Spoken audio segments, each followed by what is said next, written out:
அமெரிக்க தமிழ் ஊடக நேயர்கள் எல்லாருக்கும் வணக்கம். ஊர் சுத்தலமாக நிகழ்ச்சியில் நம்ம இப்போ பார்க்க போகிற இடம் சற்று வித்தியாசமான இடங்க. ஆமாம், இது நம்ம ராமநாதபுரம் மாவட்டத்தில் உச்சிப்புடி அப்படின்ற ஊருக்கு பக்கத்தில் உள்ள அழகன்குளம் அப்படின்ற இடத்துல உள்ள தவத்திரு சித்திரமுத்து அடிகளார் அவங்களோட ஆசிரமங்க.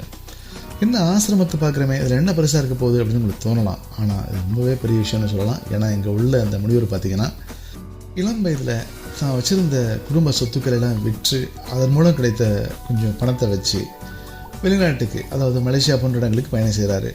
அது மட்டும் இல்லை, மக்கள் மேலே உள்ள நல்ல ஒரு அன்பும் பாசமும் காரணமாக இந்திய தேசிய விடுதலைக்காக பாடுபட்ட நேதாஜி சுபாஷ் சந்திரபோஸ் அவங்களுடைய இந்திய தேசிய படையில் இவர் பணியாற்ற ஆரம்பிச்சிருக்காரு.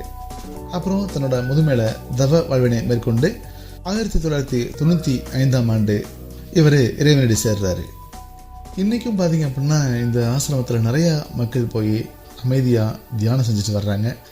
இங்கே உள்ள வித்தியாசமான ஒரு விஷயம் என்ன தெரியுமா? நான் போகும்பொழுது ரொம்பவே பார்த்து வியந்த விஷயம், எந்த ஒரு மத சாயலும் உள்ளே இல்லாமல் நீங்கள் போய் கருவறையை திறந்து பார்த்தீங்கன்னா உள்ள விஷயம் சிற்பமோ ஓவியமோ கிடையாதுங்க.